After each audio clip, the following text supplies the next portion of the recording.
All right, let's get right into it. We're about to break down a single, crucial scene. It all starts in a cold north, in a moment of quiet grief and heavy duty. But that quiet, well, it's about to be completely shattered by a message from the south. A message that kicks off a chain of events that will, and this is no exaggeration, change the fate of the entire kingdom. So right off the bat, we get this line. And it's so much more than just a character not liking a spooky forest. This one sentence, this feeling from Catelyn Stark, it's really our key. It unlocks this deep cultural divide that runs right through the heart of her own marriage, her family, and the whole world they live in. It puts us right inside her head. You see, Catelyn's unease in the Godswood, it isn't just about the gloomy scenery.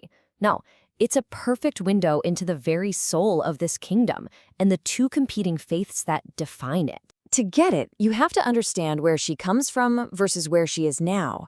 Her childhood's Godswood in Riverrun was basically a park. It was bright, civilized, a pleasant garden.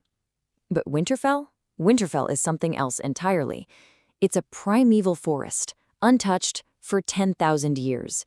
It's the living embodiment of the dark, ancient, and untamed spirit of the North. And this difference in setting really comes down to two completely different religions. Catelyn, she's a Southerner. She follows the faith of the Seven, which has structure, songs, gods with actual names and faces. But her husband, Ned Stark, he's a man of the North. He keeps the old gods, these nameless, faceless spirits of the woods, worshipped in total silence. And at the very heart of this northern faith is the heart tree. I mean, just listen to that description. It's not exactly welcoming, is it?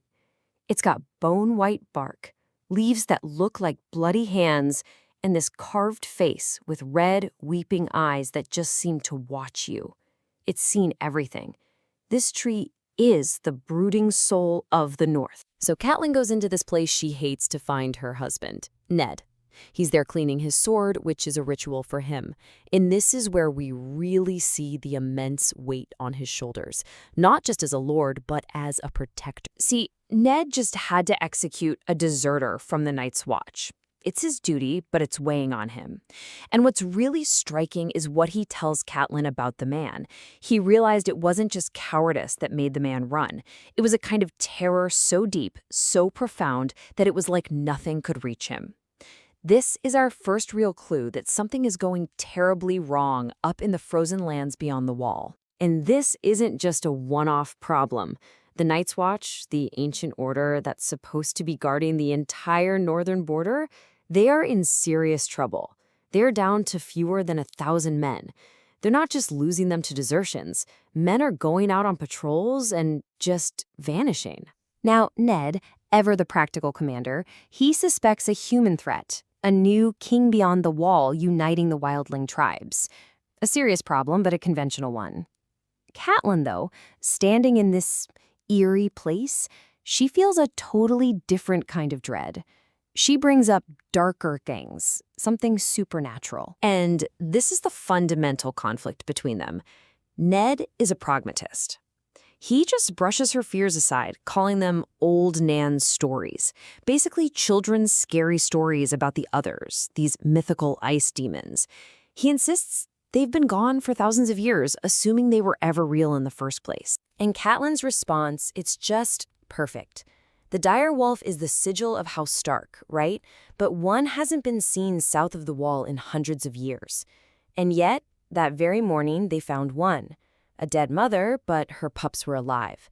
Catelyn is connecting the dots, suggesting that maybe the world is changing in ways Ned's rational mind just refuses to accept. So right as this debate between myth and reality is hanging there in the cold air, Catelyn finally reveals why she came looking for him in the first place.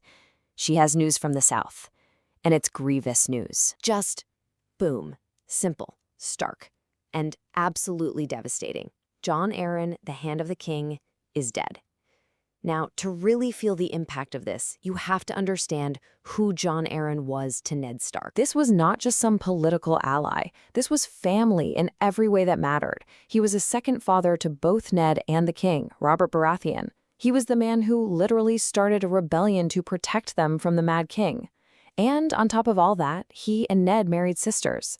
His death is a catastrophic personal blow. But the message isn't finished. It doesn't just end with the news of Jon Arryn's death. There's more.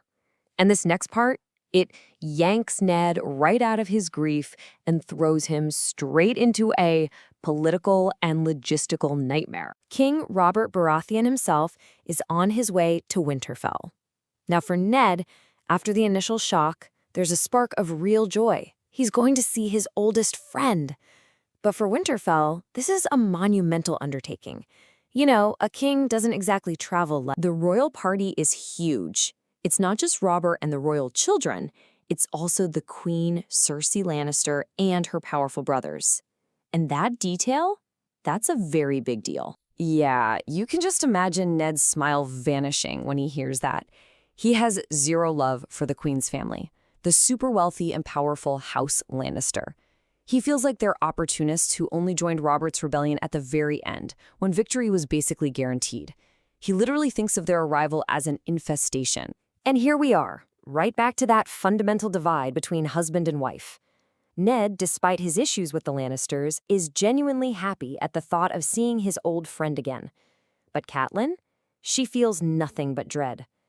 To her, the king's arrival, coming right after a death, and that strange omen with the direwolf, it feels like a dark portent of things to come. And that leaves us right here, with the central question of this whole chapter.